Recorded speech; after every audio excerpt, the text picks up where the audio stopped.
Please let me out of here. Please, God. Please, God. Please let me out of here. Please, God. Please. Oh my God. Oh my God. Oh my God. Oh my God. Oh my God.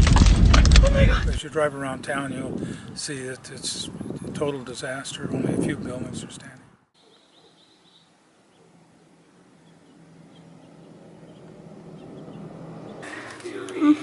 Everything. I mean, everything's gone. This isn't, but I just miss the town. I miss my friends and coworkers and the safety that we thought we had. I miss that a lot. There's nothing in the house that was recoverable. Dishes, everything was gone. We're here to find out what's going on with the water district here in Paradise and see how long it's going to take before we can have clean drinking water. Well, up here they do bottled water, or they have it trucked in, and they fill huge tanks that are on people's properties. I have good fire insurance. I really don't need outside help. I've gotten some, a little bit from my church and others, but and friends and relatives have sent me money. But pretty much I have enough. I'm just one person now, and now I'm trying to figure out with the money I'm getting, I'll build a little house there.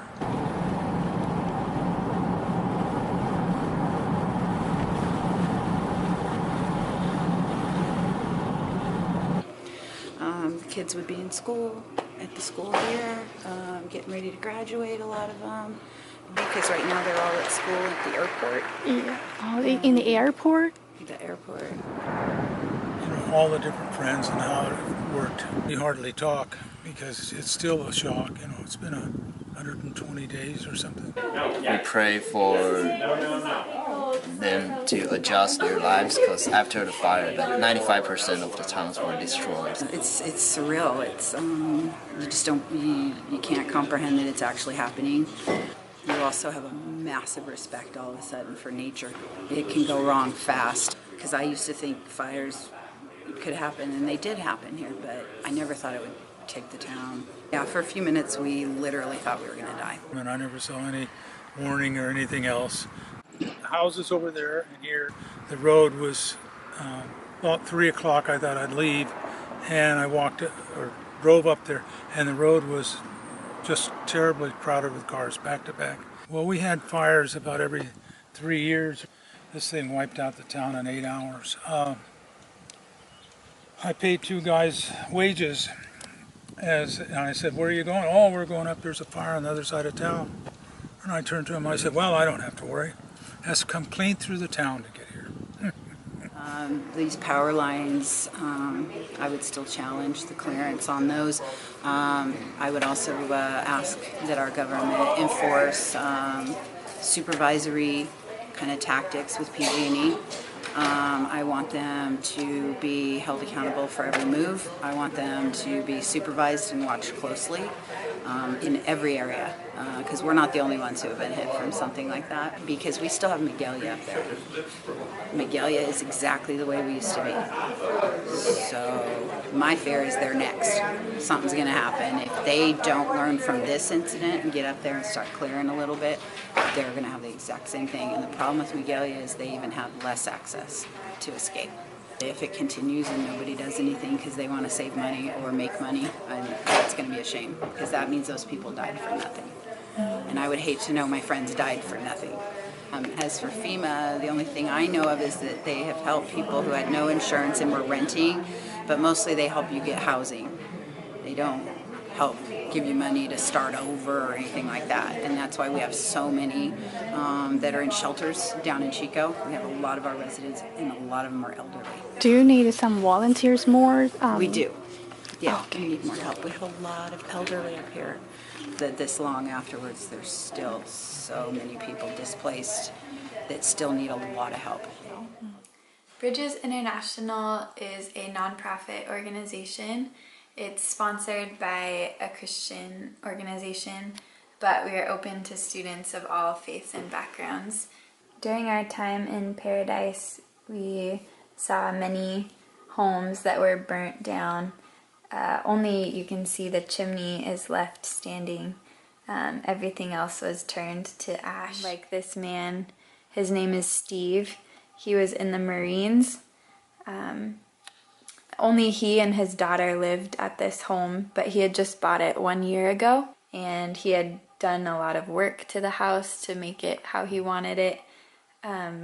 But a year later, it got burnt down. In this photo, we would put a pile of dirt and ash onto a sifter.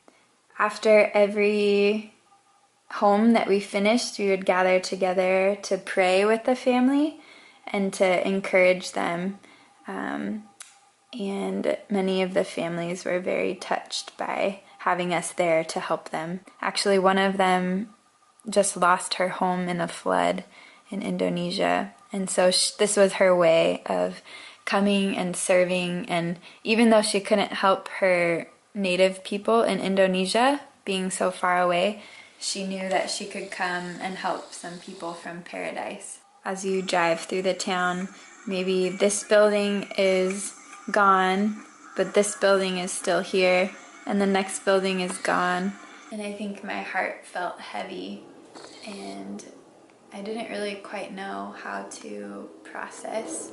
One member of the church that we were helping at said, like, we are so thankful that your Bridges group came to help out. You guys get to go home, but we don't get to go back to our homes. Like, after this trip, they are still there and still figuring out what does it mean to live this new life. They need help. They need physically, they need help, mentally, emotionally, they need help. I'm hoping that we can go back and continue to help out the community of Paradise because, like they were saying, this isn't just a trip for them. This is daily life for them. My name is Zhong Dao. I'm originally from Taiwan. I came from San Francisco for this trip. I would say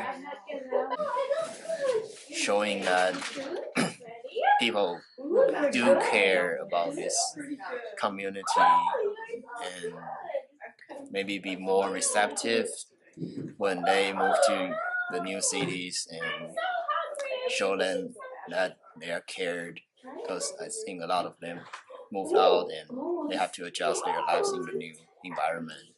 It must be hard. Yeah, I would say sometimes we just want to help, but we don't know what to do.